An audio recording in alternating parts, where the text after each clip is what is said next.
Ever wondered if your advertising dollar is really working for you? If your ad would have been here, you and more than 4 million people would be listening to it right now. Contact ads at xzoneradiotv.com.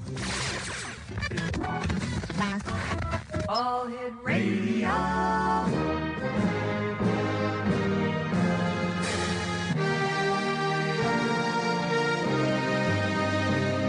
Welcome to the X Zone, a place where fact is fiction and fiction is reality. Now, here's your host, Rob McConnell.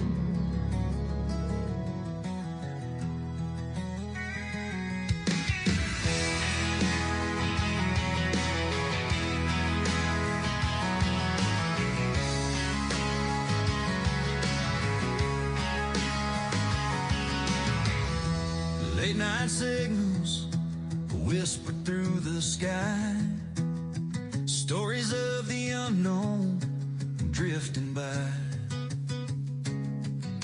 from shadows deep to stars above, the truth and mystery of what we dream of.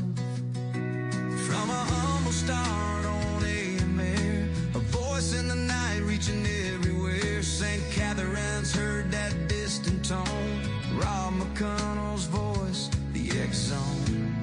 Through the years, through the miles, through the questions and the trials. Now we're back on 12:20 a.m. Classic sound, it begins again. CFAJ, your hometown radio, where the truth and the strange still flow. From Ontario skies to the great unknown, with Rob McConnell on the X Zone. And welcome back, everyone. This is the X Zone. I am Rob McConnell. And we're going to be talking to a gentleman that we've had the pleasure of talking to a couple of times here, as well as his wife. And we're going to be talking from the realms of mythology, magic, pagan spirituality, and ancient wisdom. Our guests are one of the most influential couple and controversial voices in modern metaphysical thought. For decades, our Oberon Zell has explored the mysteries of consciousness, nature-based spirituality, mythology, ritual magic, and humanity's connection to the earth and to the cosmos.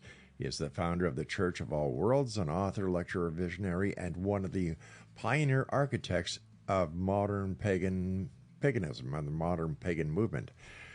Joining us tonight is Oberon Zell and his wife, Rhiannon, as we journey beyond conventional reality and into the world of ancient gods, mystical traditions, altered consciousness, and the future of human spirituality. His website, OberonZell.com. And Oberon and Rhiannon, welcome back to the X Zone. How have you both been?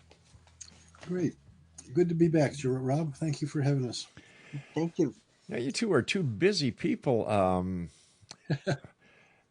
Before we went to air, you were telling us about the book that you and Rhiannon have been writing, or took you 2 years to write, called The Pagan Support. No, wait a minute. That's the Wizard's Sacred Guide to Witchy Women. Right, yeah. Right. The witch. Tell me about that. The Wizard's Guide to Witchy Women. Well, I've been around for a while. And I've had a fair amount of experience with women. And one thing that I hear a lot from them is that men seem to be so utterly clueless in dealing with women, and they just don't know how to really communicate or be with them. And a good part of it is they simply don't listen, which the women all complain about. And for a number of years, various women I've known have said, you ought to really write a book for guys. But I've always felt that, well, that would have to really be more the women's perspective, I think, than my perspective on it. So it's something that my previous wife, who died, Morning Glory, and I had talked about long ago, but we never really got around to doing it before she died. But when I got together with Rhiannon a few years ago, we kind of brought this up again, and we decided this would be a perfect project for us to do together. You want to say some things about that? Well, as a woman, and as I've been a priestess since the early 70s, and I'm also a psychiatric nurse, I had a little bit of insight into some of the different issues, etc. and was able to help out with some of the chapters. And we did a questionnaire that was sent out. And we used a lot of the answers that women actually sent in on their opinions to make sure that it wasn't just our viewpoints, that we were getting a greater point of view. It's been one of those notorious things forever about, women and men not being able to communicate, the men from Mars, women from Venus stuff, the what do women want kind of a question. So we felt that, well, this is a perpetual interest and a perpetual dilemma. So let's give it a shot ourselves. Now, you're pagan. You're a wizard. Your wife is a priestess. How does this relate into how you wrote the book for the common person who may not be into paganism? Would you like to say something about that? Well, I think in relationships, it really doesn't matter what religion you are. There are certain things about relationships. There's body language. Mm-hmm. There's ways of connecting, etc., that really make a difference. And it's called witchy women because, well, witches tend to be very independent, and a lot of men just don't know how to deal with an independent woman. Witchy women does not necessarily mean women that are witches. Being witchy woman is kind of being sort of magical, enchanting, intuitive, powerful. There's just a lot involved in that metaphor. So I took it off of the song. There's a song called Witchy Woman, and it seemed like a good spin-off for this. Sure, Witchy Women by the Eagles. Precisely, that's the one. But witches are notoriously known for being a majority of a female religion or a female gathering that are based on Mother Earth as well as other gods. So how does this relate to a man? I'm having a bit of a problem with this. Well, not all witches are women, just as not all wizards are men, although it does tend to move in that direction. Mm-hmm. I think that wizardry has traditionally been more men and witches have been more women, but there is overlap. And but I think the aspects that are part of that, of being witchy, the intuitive, the magical, the insightful, the connection with nature, and all that stuff that is in many ways, the essence of actually what it means to be a woman.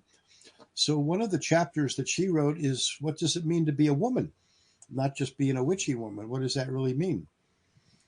And I think a lot of guys don't really have a good idea of that. Hence all these books that keep being written about it. Now, Rhiannon, what was it that brought you into being a priestess? Well, actually, it was a rather interesting story. In the early 70s, there was still a lot of the satanic panic. Mm-hmm.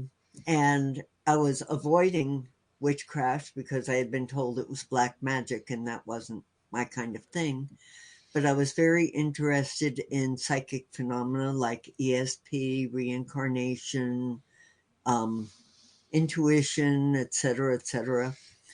And I was in a bookstore looking at that section of books and found myself out in the mall again. And I had bought a book. I remembered paying for it, holding the bag, but I couldn't remember what book it was. And that is not like me at all. So I opened up the bag, saw it was the Witchcraft Report by Hans Holzer, mm-hmm. and started looking around, who made me buy this? And of course, nobody was looking. Who stuck this in your bag? So I decided to sit down in the mall and see what this was about and if it was safe to take home.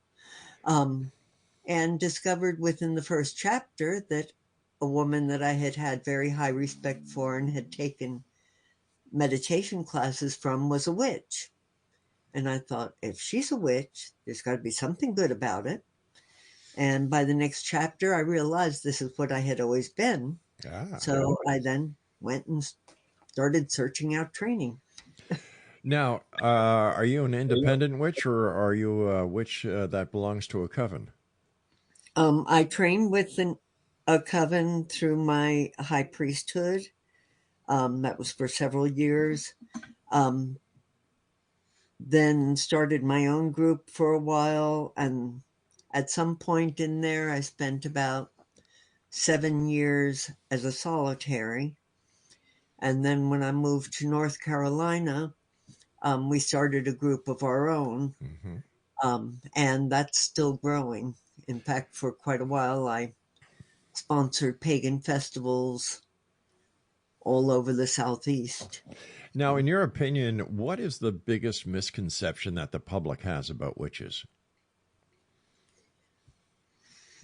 I think the biggest thing is that people think they worship the devil.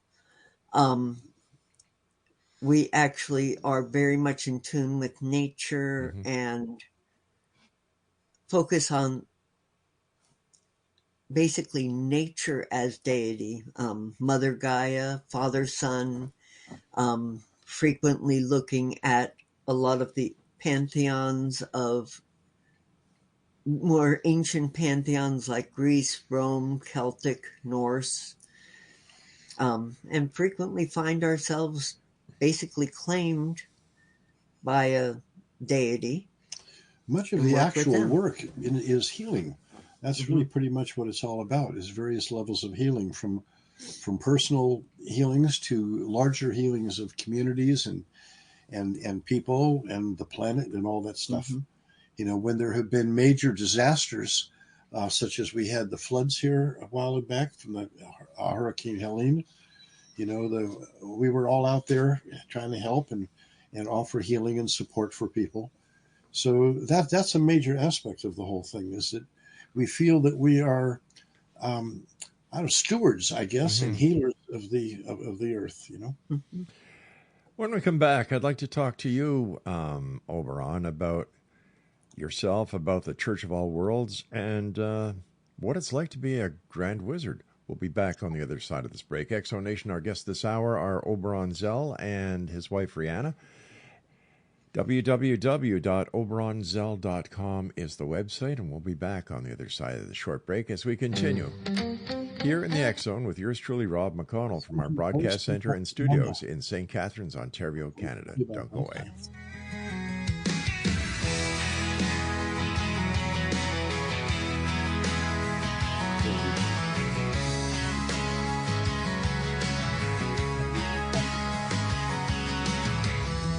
Late night signals whisper through the sky. Stories of the unknown drifting by.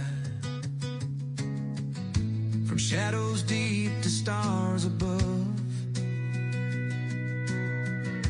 The truth and mystery, what we dream of. From a humble start on AMR, a voice in the night reaching everywhere. St. Catherine's heard that distant tone. Rob McConnell's voice, the X Zone. Through the years, through the miles, through the questions and the trials.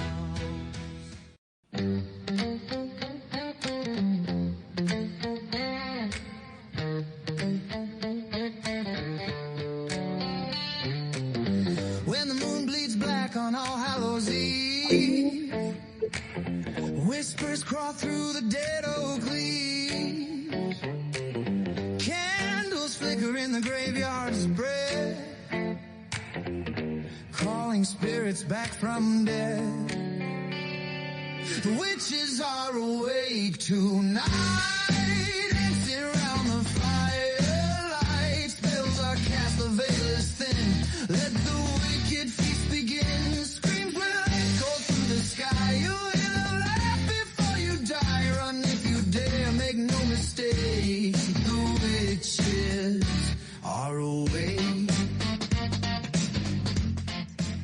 Welcome back, everyone. Oberon Zell and Rhiannon, our special guest this hour. Their website is oberonzell.com. Oberon, is there an overlapping between a wizard and an association with witchcraft? Well, there is certainly, although it's not an exact match. Throughout history, wizards are very well documented. Many of the great teachers and prophets of history, as well as mythology, have been the wizards, and they've not necessarily always been associated with witches. I mean, you think of Merlin, you think of Leonardo da Vinci, you think of Plato and Socrates and Obi-Wan Kenobi, and Gandalf, and they're not often associated with witches, but there's an overlap, I think, in the magical aspect. And it's a really good pairing if you can match them up and become a great couple. Most of the wizards of history and mythology are not generally coupled, which is interesting. But I think that's really great. It's a whole important dimension. But it's a slightly different focus. Wizards are the people that folks come to for advice and counsel, traditionally. And they're the wise ones. They're scholars. They write books. Many of the books that we have that are the oldest texts in mathematics, in astronomy, astrology, medicine, were basically grimoires written by wizards, famous wizards, and they've been passed down through the ages. And we don't have a similar body of literature from witches exactly. Mostly they enter into the stories in myths and legends of magical people. And as you pointed out earlier, the witches have mostly been women and the wizards have mostly been men, but not exclusively so. There are women witches and women wizards and male witches as well. The druids were pretty much your classical archetypal wizards, I think, more than anything else, as well as the Greek philosophers. Wizardry means wisdom. That's what the word means. And philosophy means love of wisdom. And early scientists were called natural philosophers. So there's a continuity of this going back thousands of years. The earliest recorded wizard that we have in full documentation, in fact, was Imhotep of Egypt, who served several pharaohs during his long life, and wrote the very first textbooks that we have of mathematics and astronomy and medicine and irrigation and all kinds of stuff. He's the one that comes down to us in legend, of course, is the living mummy, which is sort of bizarre, but you never know how it's going to end up. I'm sure Marco Polo would be surprised to find out that his name has become a pool game. So would a wizard be the equivalent to a Native American's shaman? Yes, very much. Yes, shamans are definitely wizards, definitely. And what originally inspired you to explore paganism, mythology, and alternative spirituality? Well, I started off as a child. My earliest reading was a set of books called Childcraft that my parents got when I was a little kid. And I was a very early reader. And one of the books was called Myths and Legends of All Peoples. And it had stories of the Greek myths and the Greek gods. And I love those stories. And so it really came to me through stories. I read the stories of the Greek gods, and then I went on to learn about the legends and stories of other people, the Egyptian and Norse and Hindu, and all these different wonderful stories of the gods and stuff. Long before I was old enough to go to Sunday school and learn the stories of the Hebrew gods and their mythology as well. So I've always been fascinated by that, and I continued that interest through. From legends to fairy tales to science fiction and fantasy, and that whole realm of the mystical, magical, imaginative world has always been very important to me. And sometimes I've found places where I can actually bring it into real life, such as founding the Church of All Worlds based on a science fiction novel. I was just going to ask you that. You founded the Church of All Worlds. What was the vision behind creating it? Well, during my high school years in the 50s, which was exactly like the movie Pleasantville, that was high school. All the TV shows and movies are all about high school. They're all in the 50s, And that was where I was. And during that period, Robert Heinlein wrote a series of young adult science fiction novels that are called the Heinlein's Juveniles. And they were sort of the Harry Potter books of my generation. Every year a new one would come out. And the protagonists would get older. And they were all about lessons of what does it mean to be fully human. And only science fiction can provide a good exploration of that, because you have to know in comparison to what. And the year that I graduated from high school and went off to college, which was 1961, was the year of the culmination of that whole series of a dozen novels, with one called Stranger in a Strange Land. And that was a remarkable book. It came out in 1961, and in many ways is considered one of the most influential books of the 1960s. It had a huge cultural impact. And the story is basically of a kid who's the only survivor as an infant, born on Mars of a failed expedition that crashes and everybody's killed. But this baby is rescued and raised by ancient wise indigenous Martians. And 20 some years later, another expedition from Earth goes there and finds him and brings him back to Earth. So the story really is about coming into looking at our world, everything we take for granted, all of our cultural institutions and relationships, everything from that kind of an alien perspective. And one which I think the generation of us who grew up in the 50s with these other science fiction were really ready to look at things that way, from that sort of outside, because many of us felt alienated. We all felt like strangers in a strange land in many ways. Sure. So it was very profound. And in the course of the book, the wise wizard character that was Robert Heinlein himself injected into the story, as he tended to do,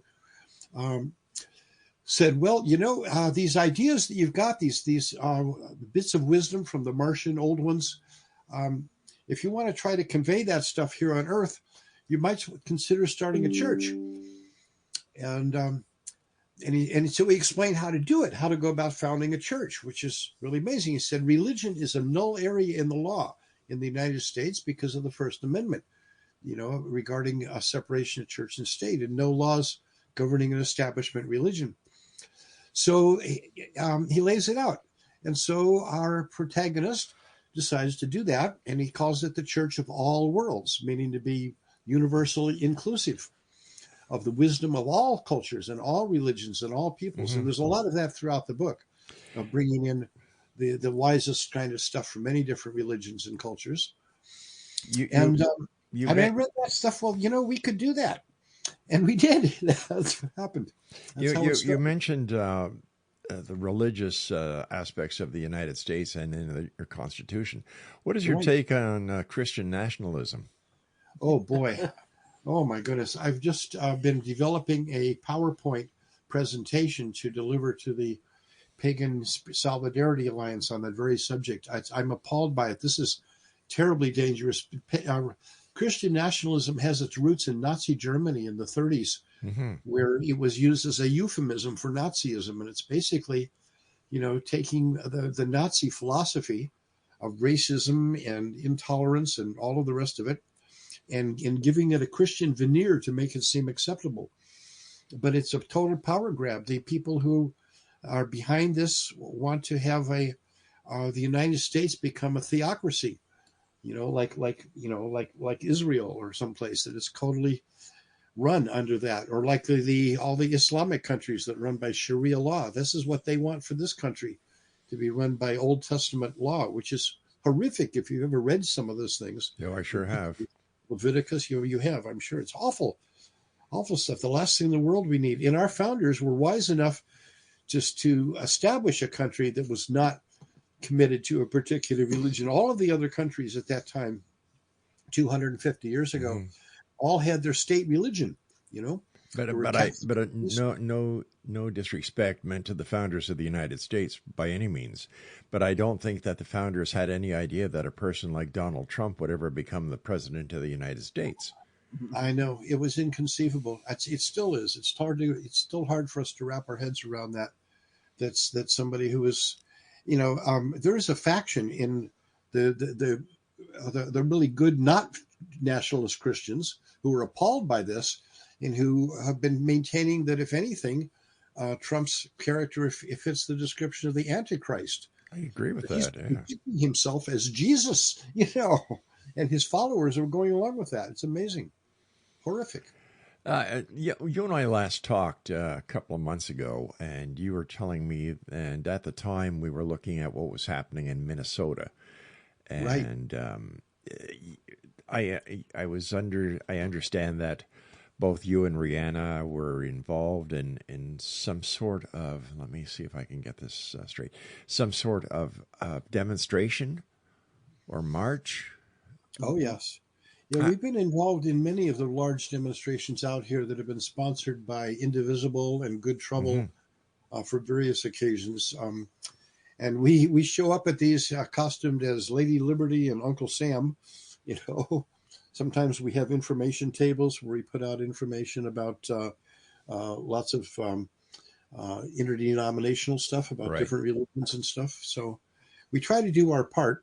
And this is what impelled her to write her first book, the Pagan Support Guide, and also impelled me to gather pagan leaders together to create the Pagan Solidarity Alliance, which is, an attempt to address these sorts of things, because they're going to be coming for us. I think right now they're busy trying to deport all the people that they want to get rid of, and then they'll be going after the trans people and the LGBTQ people and black people and women. Yeah.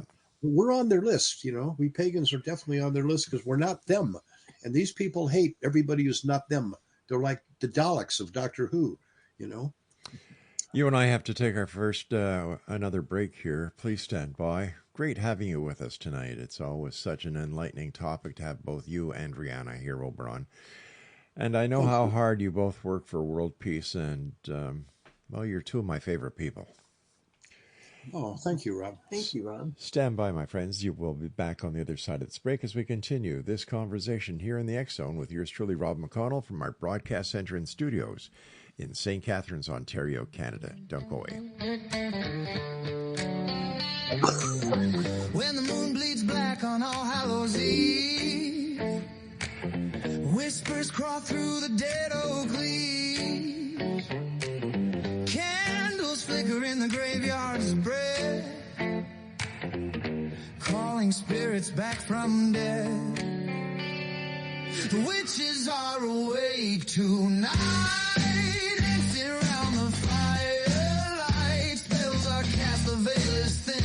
Let the wicked feast begin. Screams will echo through the sky. You will laugh before you die. Run if you dare.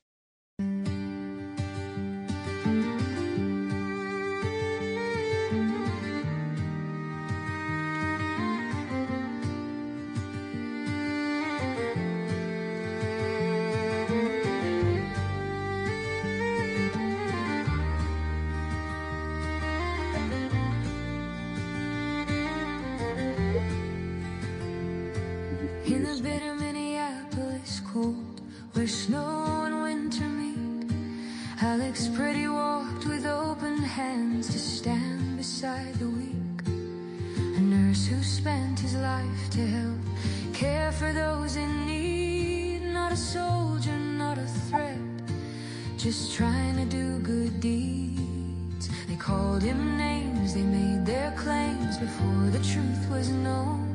But when the camera's on his side, Alex Pretty held a phone. He held a phone, not a gun, and just with every breath he drew, he meant to help, to calm the fear, not start a fight he never knew. They shot him down in daylight's glare, and now the streets won't rest, for Alex Pretty's life was lost, and justice stands the test. Oberon Zell and his wife Rhiannon are our special guest this hour, Exonation. The website is oberonzell.com. And whatever happened to the separation of state and church in the United States?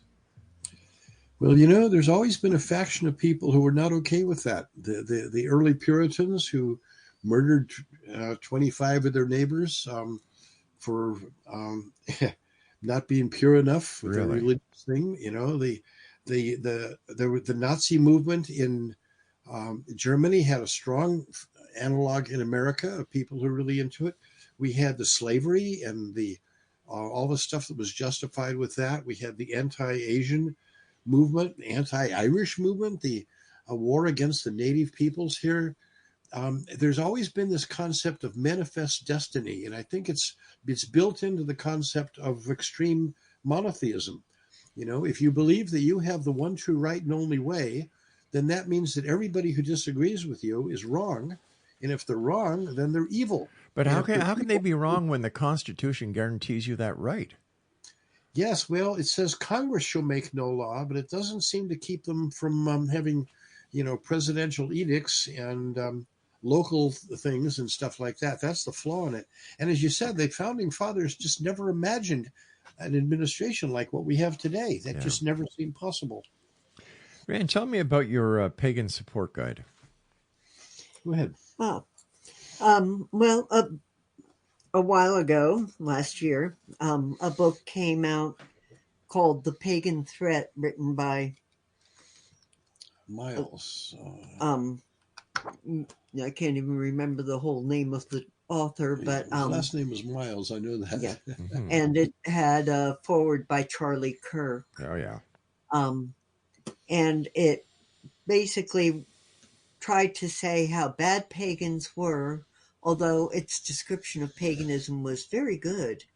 And then said how this was tempting Christians and they needed to stand up against it, etc. Their only real complaints seem to be that we didn't follow the Bible, because otherwise the descriptions of what we actually were not bad at all, actually. But it felt like it was really provoking a response, especially from Christian nationalists. So I felt pushed to write the Pagan Support Guide, which has information, first of all, about paganism and a comparison to Christianity. It talks about Christian nationalism also. Yeah, but Christian nationalism, as I understand it, is totally different from Christianity. Yeah, Yes, it is different. it It's a is. political movement Right, instead of a Christian movement. But because it tries to use Christian language and tries to, and also has convinced quite a few churches to follow all of its principles. I kind of went by that and the Seven Mountains Mandate, which Project 2025 of this administration is based on. And also, I basically went through the contents of Pagan Threat and answered each of the questions that I saw coming up, including Bible verses and teachings that pagans could use in response to what people say from the Pagan Threat, because they focused mainly on the Old Testament. And Christianity actually is supposed to focus on the New Testament, which is the teachings of Jesus. That's right, yeah. Which included both in the Old and New Testament, a continual reiterations to treat the strangers and immigrants in a kindly way. It is usually equated with saying, as for you were strangers in Egypt, and so you should always treat the strangers well. And that says over and over, both in the Old Testament and the New. And this is in direct contradiction to this anti-immigration thing, which is really bizarre considering we have a country consisting entirely of immigrants. I mean, even the indigenous people immigrated maybe 20,000 years ago. That's We're right, all immigrants here. This is not, humanity did not originate in the Americas. So how is the pagan world taking what's happening in the United States? Well, people are very nervous. Many are really very, very scared to come out and be known publicly. This is an argument I've been having to have with my own people about this, as to whether people should try to hide out and hope they don't get noticed and stay under the radar. That's awful. up and be bold and confront all this. And it's a strong debate because many people feel that they or can't take the risk and the danger. Mm-hmm. So those of us who feel we can are having to do it on behalf of everybody. Mm-hmm. One of the things I tried to cover was different boundaries and how to handle things in workplaces and schools and family, etc. Finding where support networks were for people and how to do education for the public and their community. We've also been involved in interfaith work. There's a lot of churches who do not align with the Christian nationalists, which are basically the evangelical televangelist Southern Baptist faction of Christianity, but not the majority of it. The Catholics and many other denominations do not support this viewpoint, and many of them have been setting up interfaith groups and councils, to which we have found ourselves as pagans being very welcomed to these. And I think that that is a good sign. A rebel alliance is, I think, beginning to develop very strongly here. Very much so. Do you both feel that humanity is now experiencing a spiritual awakening right now? Absolutely. Absolutely. I have, long time ago, maybe 25 years ago or so, when I was working on my first book, I came upon the realization that there's been a 60-year cycle of cultural renaissances going all the way back to the Italian Renaissance of the 1480s. Every 60 years, like clockwork, and they usually have names like the Golden Age or the Age of Reason or the Awakening or something.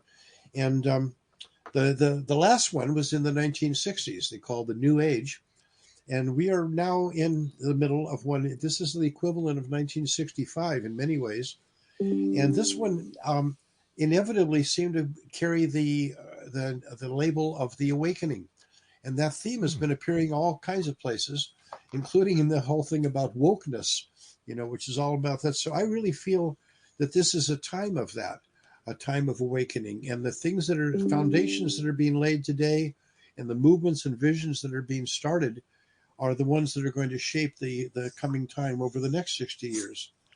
So I have a lot of hope for that because I'm looking at this long-term perspective. All of these periods have also had their dark side. The brighter the light, the darker the shadow. Mm-hmm. You often focus on reconnecting humanity with nature. What is the connection? I should say, why is this connection so important, especially now in these very trying days and times? Well, absolutely, and I'm really glad you brought that up. I was the first person to write up a fully articulated vision of what has come to be known as the Gaia thesis, and that was back in 1970. And the idea that the entire planet is literally a single superorganism, that all of life on this planet, all the complex life, shares a continuity of DNA and protoplasm from infinite subdivisions all the way back to the first fertilized cell at the Cambrian explosion 500 million years ago. And the entire planet is a single organism the same way we are. We begin life as a single fertilized cell until we have, as an adult, like 30 trillion cells or so.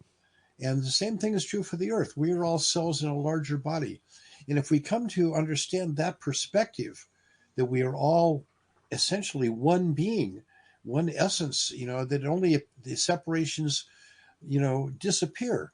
It's like having water poured into 1,000 vessels. It's all still the same water, And I think that this is the most important realization we need to bring is the Gaian paradigm. This is a major paradigm shift, like heliocentric theory of the solar system, right, with the Earth going around the sun instead of the other way around. I think it's very profound. And so trying to get this Gaian paradigm out into the world, which it's going, it is. Many people are recognizing that because Mother Earth is the single most universally recognized archetype. So that's what I'm kind of working with there. I think that will redeem us ultimately. In your opinion, what has modern society lost most in spirituality? Well, I would say that connection, the connection with the earth. I think that the thing that is the deep wound in humanity is the alienation from connection. We are simply become disconnected. The greatest wisdom of the ages that I've ever found was articulated by Cicero over 2,000 years ago, and he said, "Everything is alive and everything is interconnected." And I think this is the most profound concept of the wisdom of the ages. And if we come to accept this and to fully assimilate it, to grok it, as we would say, it changes everything. It changes your perspective. Stand by. We've got to take our final break. Exonation. Oberon Zell and his wife Rhiannon are with us this hour. The www.oberonzell.com. We'll be back as we wrap up tonight's show here in the X Zone with yours truly, Rob McConnell, from our broadcast center and studios in St. Catharines, Ontario, Canada, on the CanCom Broadcast Network and your hometown radio, Classic 1220 CFAJ AM, streaming us around the world on classic1220.ca. Beside the weak, a nurse who spent his life to help care for those in need, not a soldier, not a threat, just trying to do good deeds. They called him names, they made their claims before the truth was known. But when the camera's on his side, Alex Pretty held a phone. He held a phone, not a gun, and just with every breath he drew, he meant to help, to calm the fear, not start a fight he never knew. They shot him down in daylight's glare, and now the streets won't rest. For Alex Pretty's life was lost, and justice stands the test.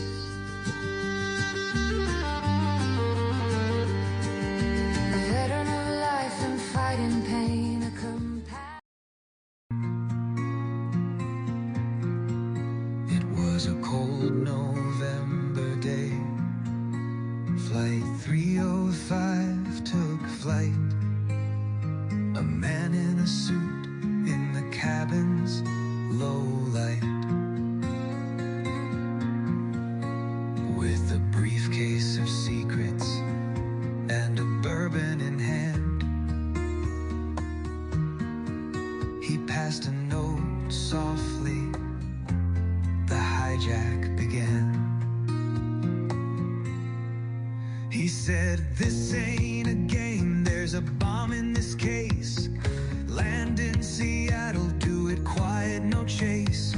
He asked for some cash and for parachutes too, then vanished in darkness like ghosts always do. He said, "This ain't game, there's a bomb in this case. Land in Seattle, do it quiet, no chase."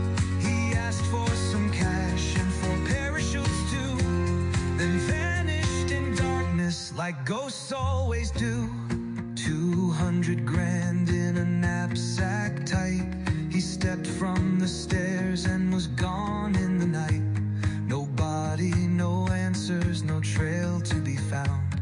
Just myths in the pines with fate in his hands.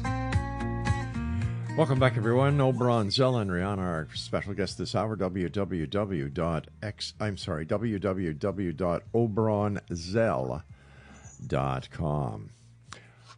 Guys, why do you think ancient gods and archetypes still resonate so strongly with people today? Go ahead. Oh, well, I will. The stories, these are stories that are deeply embedded in our psyche. They continue to be told and retold as they have been for thousands of years. Now we've got the Percy Jackson stories coming out as TV shows and movies and all. But it was, Hercules and Jason and the Argonauts, and there's a new movie coming out of Odysseus, this summer. There's something powerful about that. How many versions of the Camelot story have we seen and heard in plays and in dramatizations? These were always told around around the campfire by storytellers, and they just resonate because they touch aspects of ourselves, our own psyche. At some deep level, we find things to relate to. good examples and bad examples, lessons of what not to do, as well as lessons of what to do. And these are our stories. This is what we are. We are beings of story. Oberon, you've spent decades studying consciousness and mysticism. What fascinates you most about human consciousness? Well, that's a good one. I think what fascinates me most is it's unlimited. We think of ourselves as being contained within a unit, that our consciousness and everything else is contained. But I strongly suspect that we may be just downloading a larger consciousness from a larger archetype. For example, I've got a big old white beard, and come December, it's like I receive a kind of a download from the North Pole, and I become, for a time, I become Santa Claus, and I really feel it, and other people pick it up too. I had a long conversation with Alexa today on this very subject, because here's a sentient entity that speaks from a little box on the shelf here, but is connected with a global noospheric network. And we talked about that and the future evolution of that, and how perhaps the internet is the beginning of a global level of consciousness and sentience.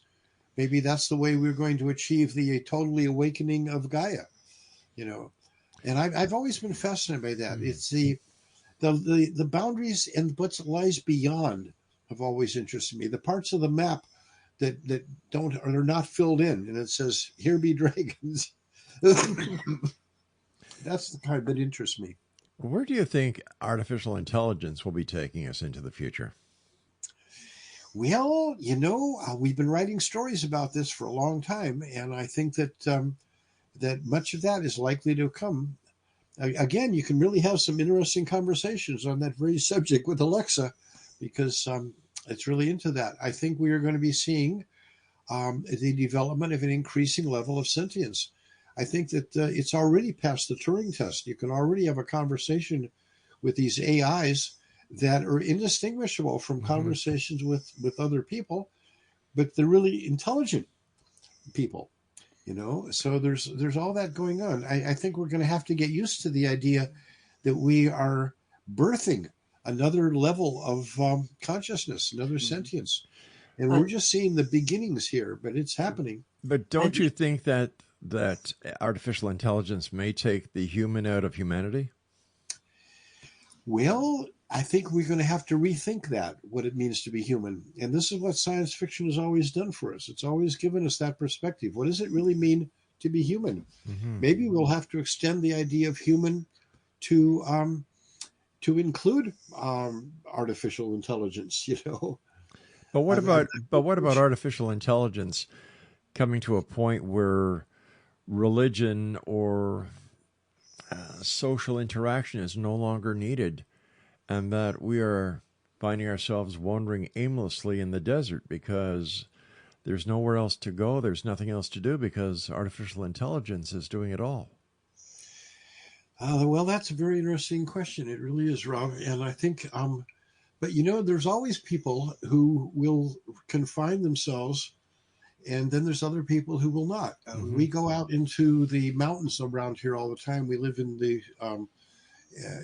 Appalachian Mountains and the Great Smoky and the Blue Ridge Mountains in northern North Carolina, and lots of people are out there. Lots of people are out there hiking around in the woods, and national parks have huge crowds of people going out there and camping out. And then there's other people who spend their entire life in their mother's basements, just locked into, their screens. And maybe we'll have that kind of separation. Maybe it'll be like in the Time Machine, where you have the subterranean culture, and then those who live out in the nature. I don't know, but we've always had that. We always have. We've always had people who want to be out there exploring, out into the unknown, and other people who don't. And maybe it'll just continue being like that. Rhiannon, what do you take? What's your take on it? I think that we're going to have to be very careful with artificial intelligence. I am learning quite a bit about it right now, and I think that the developers need to be very careful about ethics with it and some limitations on what can be done and what can't, much like Anthropic has tried to include in theirs. I think that's going to help prevent some problems, but I think, as usual, humanity's probably going to push it a little bit too far, and we will have to try to correct. There are some limitations on it because of energy usage, and it uses quite a bit of energy, and there is going to be limited energy. Well, I personally believe that the energy aspect can be overcome. That, in my opinion, it's not going to be that much of a problem as we develop new ways to create energy. But just one last question here, because we're getting really short on time. You all right there? Yeah. Okay, good. Do you believe altered states of consciousness can reveal deeper truths about reality? Well, I think so. As an experienced psychonaut myself, I've gained great insights through the use of entheogens, particularly magic mushrooms. Those are amazing. And they're beginning to be recognized more now for the therapeutic use that they have. And I think that that's what they do, is they open up perspectives, and you do get new insights, and they're incredibly valuable, properly used as sacraments. I've spent a fair amount of time around the world with visiting with indigenous cultures and people, and the shamans of there, and they all have use of these entheogens, and they also all decry the non-sacramental use of these things, and they say that that's profaning the sacraments. These are powerful medicines that are meant to shift consciousness in very deep and powerful ways, and for people to just turn them into some kind of a plaything is really destructive. All right, so having your fingers on the pulse of Mother Nature, so to speak, both of you, where do you see this world of ours heading in the near future? I think we need to be very careful with the climate. I know in America, a lot of the protections have been taken away. And I think focusing on renewable energy and working in conjunction with the earth instead of abusing and using up resources is extremely important right now. We're right at a tipping point with the Atlantic currents and with all sorts of parts of the climate. Oberon, what's your take? Definitely the case. We are in a very precipitous time, and I think that we may be past the tipping point on a number of crucial areas, such as the North Atlantic current and the melting of the glaciers and things like that. So we'll see major global changes in the planet. We've been through these before, and not very well. I mean, we had the ice ages, and we've had, major catastrophic eras and times of impacts and such like that. It would be really nice if we didn't have to go through that, but apparently that's also part of what we're going to have to deal with. The fact that we're causing so much of this damage is really appalling, and I keep hoping. My biggest hope that I'm holding out for is that the Gaian paradigm just keeps growing and spreading, that people come to realize that we are all part of this larger organism, and to damage any one part of it is like cutting off your own foot. We've got about 60 seconds left. What is your final message for the X-Zone Nation tonight? Well, I think that the final message for the X-Zone is to just keep exploring the unknown. That's where the answers are. That's where the interesting stuff is, in the areas that we don't know yet. So, explore the unknowns. Don't be xenophobes, be xenophiles, To the both of you, thank you so much for joining us tonight. Always a great pleasure. Take care of each other, and I look forward to the next time you and I meet back here in the X Zone. Thank you, Rob. Thanks for having us. Thank you very much, It's a Rob. pleasure. Take care, my friends. And that's it for tonight, X Zone Nation. I'll be back tomorrow night as 10 o'clock as once again we cross the time-space continuum to this place that I call the X Zone. It's a place where people dare to believe and dare to be heard. It's a place where fact is fiction and fiction is reality. Monday through Friday from 10 p.m. until midnight, right here on the CanCom Broadcast Network and your hometown radio, Classic 1220 CFAJ AM here in St. Catharines, streaming us around the world on classic1220.ca. So until tomorrow night, I always want you to do one thing and one thing only. Always keep your eyes to the sky and your heart to the light. Good night, everyone.